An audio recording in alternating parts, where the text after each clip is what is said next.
ceci est prophétie. Car ce n'est pas par une volonté d'homme qu'une prophétie a jamais été apportée, mais c'est poussé par le Saint-Esprit que les hommes ont parlé de la part de Dieu. 2 Pierre, chapitre 1, le verset 21. Shalom et bonjour à tous, chers auditeurs et auditrices de Bambaïba. Que la paix, la grâce, la miséricorde et la bonté de notre Seigneur Jésus-Christ vous soient multipliées abondamment. Bienvenue dans sa sainte présence. Aujourd'hui, nous nous retrouvons ici pour une prophétie annoncée par l'homme de Dieu, le frère Junior, lors d'un enseignement intitulé « Voici les clés », première partie. Cet enseignement a été publié sur la chaîne YouTube Bambaïba le 7 janvier 2020. Lors de l'enseignement, le Saint-Esprit en effet a parlé au travers de l'homme de Dieu concernant Donald Trump. Donald Trump et le rapatriement des Africains. Je vous invite à suivre avec moi la prophétie et l'accomplissement. Asseyez-vous confortablement. Oui. Donc la personne que vous voyez là dit que ya là, c'est le Saint-Esprit à l'intérieur qui fait ya. C'est le Saint-Esprit. Il va faire des choses bizarres. Vous voyez quand Donald Trump, quand pour lui va venir, quand il va se mettre comme ça là, Donald Trump, il te regarde comme ça. Vous voyez ses yeux, c'est un peu blanc, il te dit que tous les Africains allaient chez eux. C'est le Saint-Esprit. Parce que le Saint-Esprit a dit en amont qu'ils vont entrer en contingent. Il va les faire partir. On dit Jérusalem, où t'es, je sais quoi, pour le Saint-Esprit. Il veut mettre les gens au pas. Mais ça ne sera pas conventionnel pour les gens. Ça ne sera pas. Parce que si vous regardez le Saint-Esprit, selon la Bible de l'Église, au milieu de l'Église, vous allez dire ces gens-ci ne sont pas les chrétiens. Mais c'est le Seigneur faisant. Maintenant, tu as vu ça dans la Bible, frère? Parce que le Saint-Esprit est doux, pas vrai? Il est conciliant. Il est humble, c'est pas frère? Qu'est-ce qui était sur Samson qui partait prendre les gens pour tuer? C'était le Saint-Esprit ou c'est le faux esprit? Là, il n'était pas conciliant, n'est-ce pas? Il tuait seulement les gens. Alors donc, dans l'église, le fonctionnement du caractère christique dans l'église est différent de cet esprit quand ça fonctionne sur les rois et sur les...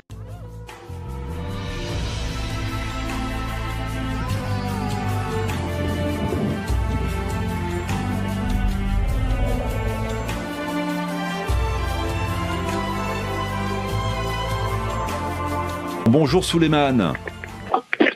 Bonjour Juan, bonjour à vos millions d'auditeurs. Et merci de vos encouragements. Quelle est votre question? Suite à la victoire de Trump, quelles conséquences pour les immigrés qui ont franchi la frontière américaine illégalement?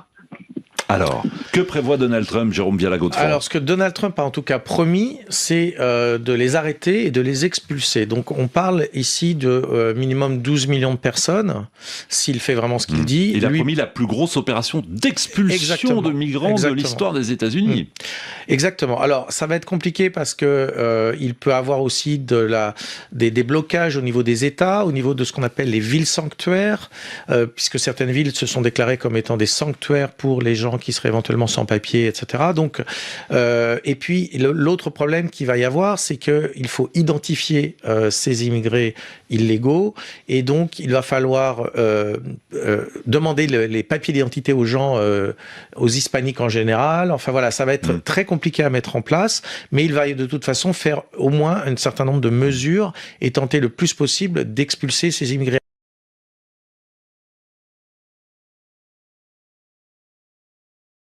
Le président des États-Unis, Donald Trump, veut saisir tous les biens des dirigeants africains aux États-Unis. En effet, lors d'un entretien accordé à la presse, le président américain a déclaré ceci. Bientôt, les enfants des présidents, ministres, politiciens africains n'auront plus le droit d'étudier aux États-Unis. Ils doivent étudier chez eux en Afrique pour contribuer au développement de leur pays. L'Afrique est un continent où la corruption, la dictature n'est plus un secret pour personne. Un continent qui possède d'innombrables ressources, mais qui n'arrive même pas à se développer, c'est vraiment triste. Les dirigeants, au lieu d'investir pour le développement de leur pays, construire des hôpitaux, des écoles, des entreprises, ils préfèrent investir tout leur argent. La plupart détournés ici aux États-Unis ou en Europe. Les familles des dirigeants africaines ont des appartements de luxe un peu partout. Ils vivent la belle vie alors que dans leur pays, au même moment, les citoyens ont faim. Les dirigeants africains sont les seuls qui envoient tous leurs enfants étudier dans des grandes universités à l'étranger, alors qu'ils ont la possibilité d'en construire chez eux. Le pire, pour se soigner, ils préfèrent aller dans les pays comme la France par exemple. C'est quoi leur problème ? Ils investissent dans des pays déjà développés alors qu'ils sont censés développer leur propre pays. Mais alors, ça sert à quoi d'être un président ou un ministre en Afrique ? 11 millions d'étrangers sans papier environ vivent aux États-Unis, sur un total de 41 millions d'immigrés. Dès son retour à la Maison-Blanche en janvier, Donald Trump a fait de la lutte contre l'immigration clandestine une priorité absolue. Il dénonce une invasion des États-Unis par des criminels venus de l'étranger. Comme promis, son administration a multiplié les expulsions.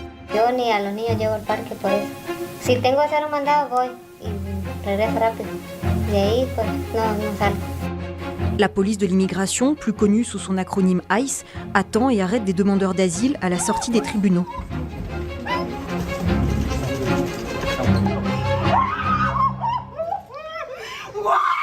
They dismissed a gentleman's case, and soon thereafter we saw ICE pick this gentleman up and take him in an unmarked vehicle by unmarked police officers. The reality is that most of these people are following some sort of law, whether it's asylum law or even showing up to court. They're here trying to do the right thing.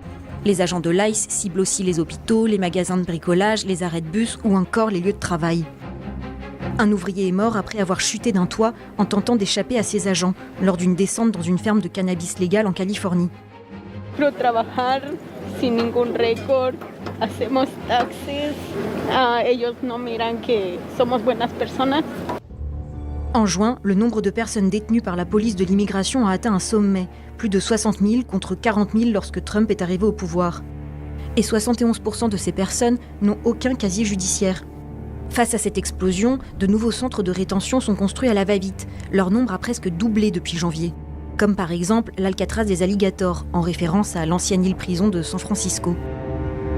L'établissement a ouvert ses portes début juillet en Floride, sur les ruines d'un aérodrome abandonné au milieu des marécages des Everglades peuplés d'alligators.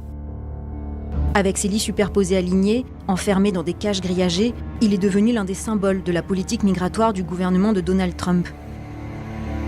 Sa construction a suscité la colère des défenseurs des droits humains et des associations environnementales, les Everglades étant une zone protégée.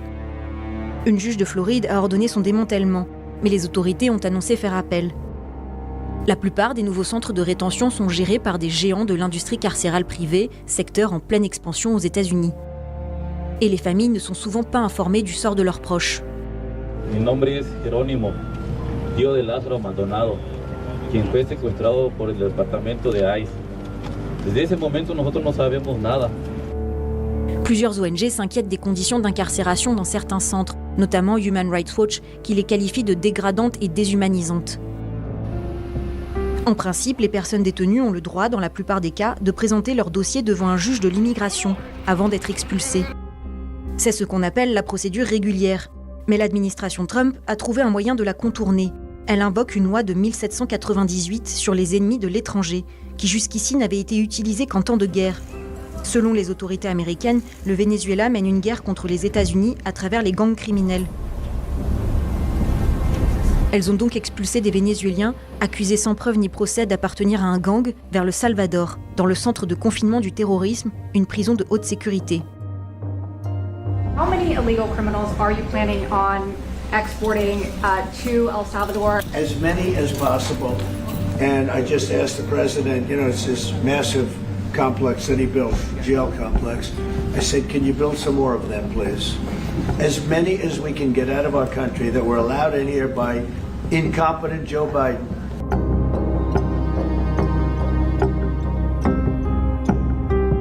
Des Vénézuéliens expulsés disent avoir été pris pour cible uniquement à cause de leur tatouage. Me preguntaron si tenía tatuaje. Le dije que sí. Me tomaron foto y me encadenaron. Eso fue la pregunta que hicieron, la que le bastó a ellos para poder, porque no había ningún otro motivo para que me detuvieran. Mi-juillet, il a été libéré, ainsi que 251 autres détenus vénézuéliens, dans le cadre d'un échange de prisonniers entre le Venezuela et les États-Unis.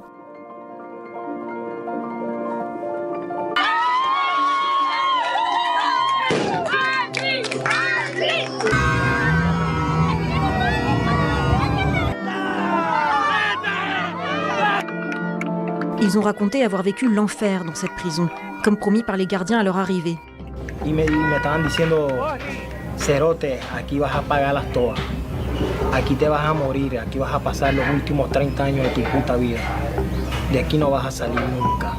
En mi caso particular, fui abusado sexualmente por parte de las mismas autoridades salvadoreñas, los cuales nos custodiaban 24 horas, 7 días a la semana. Outre le Salvador, les autorités américaines ont négocié des accords avec 4 pays d'Afrique pour accueillir des migrants expulsés des États-Unis.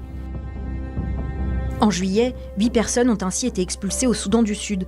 Un seul parmi eux était originaire de ce pays, en proie à la pauvreté et à l'insécurité. L'administration Trump a par ailleurs révoqué le statut de protection temporaire, le TPS, pour des centaines de milliers d'Afghans, Camerounais, Haïtiens, Honduriens, Nicaraguayens et Népalais. Le TPS protège d'une expulsion et octroie un droit au travail aux immigrés dont la sécurité n'est pas assurée s'ils rentrent dans leur pays, en raison de conflits, de catastrophes naturelles ou d'autres conditions extraordinaires. Certaines de ces révocations sont contestées devant les tribunaux. Fin août, une cour fédérale a pu provisoirement préserver le statut de 600 000 Vénézuéliens vivant aux États-Unis. L'offensive anti-immigration de Donald Trump touche particulièrement la Californie. C'est là qu'ont eu lieu certaines des pires descentes de l'ICE. En juin, la police de l'immigration a arrêté plus de 2200 personnes dans la région de Los Angeles. 60% d'entre elles n'avaient aucun antécédent judiciaire, ce qui a poussé des habitants à descendre dans la rue. If some of us could be snatched off the streets without a warrant, based only on suspicion or skin color, then none of us are safe. En réponse, Donald Trump a déployé des milliers de soldats à Los Angeles, dont 700 Marines. Les autorités californiennes avaient pourtant jugé cette mesure inutile et dénoncé une provocation. The people that are causing the problem are professional agitators, they're insurrectionists, they're bad people, they should be in jail. We came down to participate in the massive protests against this fascist regime. It's scary. I'm not willing to sit idly by, and I just need to be a part of this to fight it.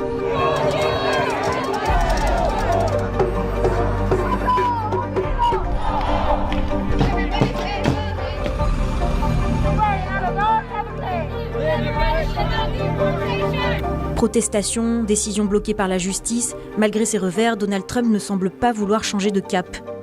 Le Congrès a récemment alloué près de 30 milliards de dollars à l'ICE, notamment pour recruter des agents supplémentaires.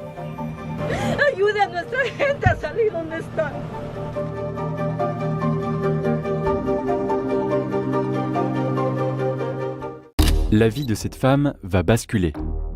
En sortant d'une audience au tribunal administratif de New York, elle fait face à des agents de police. Elle serre fermement son dossier d'immigration et s'affiche confiante, mais son destin est déjà scellé.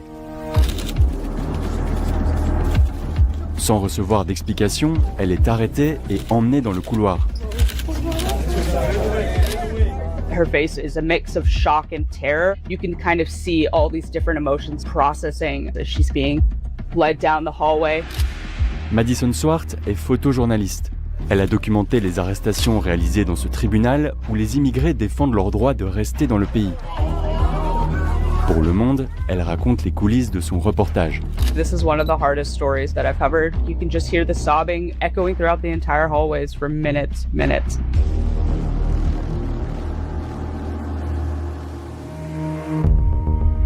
Entre janvier et juin 2025, plus de 3200 personnes ont été détenues dans ce bâtiment situé en plein cœur de Manhattan. We're only allowed in the hallways. It's very daunting and intimidating, especially with the agents kind of just lingering in the hallway. You can hear the tiniest motion, someone drops something, it echoes throughout the whole hallway. In this specific photo, what you can't see is 2 people ahead of this man and his son that got detained.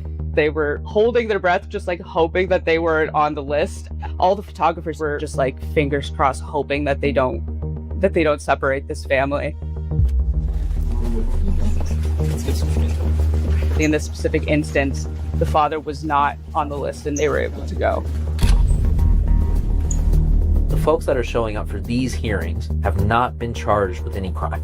They've been found to have entered the United States illegally, which is an administrative violation, and what the vast majority of these folks are doing is applying for asylum. Entre mai et juin 2025, 2 tiers des personnes détenues ici n'avaient pas de casier judiciaire. Elles sont référencées par l'administration comme ayant enfreint la législation sur l'immigration. ICE does have the authority to take those people into custody.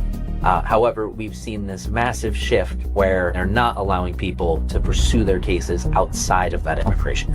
I think we've really seen terror instituted as a policy to discourage immigration. It would be kind of the way that I would characterize this.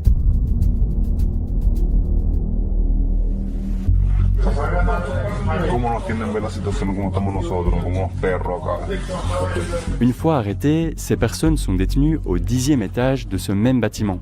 Certaines y restent pendant plusieurs jours et leurs proches ne sont pas toujours prévenus. This photo I posted to social media, and I was reached out by at least like 3 people actually who knew this man. The first was a friend who was like, this is my friend, he's just been detained, and nobody's heard from him in 4 days. Selon son avocat, cet homme était en pleine procédure d'asile. Sa famille a retrouvé sa trace à plus de 2000 km de New York, dans un centre pénitentiaire de Louisiane. Les prisons de cet État servent d'antichambre pour les transferts aux États-Unis ou vers l'étranger. His family members are very confused as to why he's in a prison. They're saying that he is not a criminal of any kind. Partout dans le pays, ces arrestations administratives se multiplient. Entre avril et juin 2025, elles ont été multipliées par 4. Une politique assumée par le gouvernement. We have focused on bringing in the worst of the worst and getting them off of our streets. Those are the murderers, the rapists, the pedophiles. This is what President Trump has committed to the American people. We'll get them off of our streets, and we'll do it as fast as possible so that families can sleep safely in their beds at night. Applying for asylum is a right guaranteed by our own legislation as well as our obligations under international law. So that right has now been essentially eviscerated by these courthouse arrests, and people are losing their ability to seek that route. The power of photojournalism in these hallways is showing that it is more than just a number, that these are human beings. They're trying to do the right thing, and they're still getting detained no matter what happens in those hearings.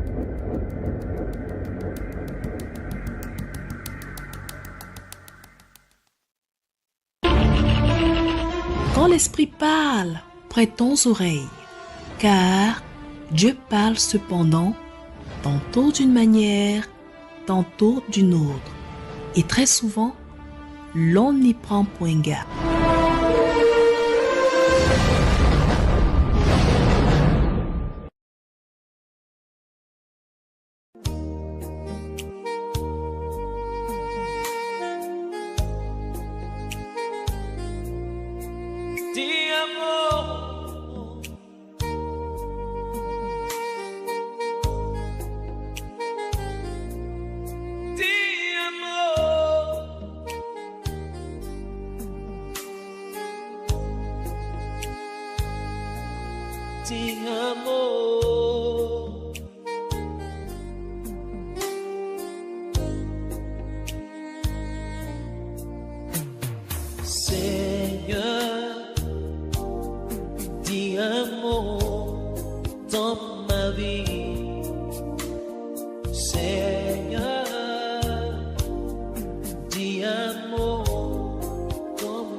Di amor dans ma vie.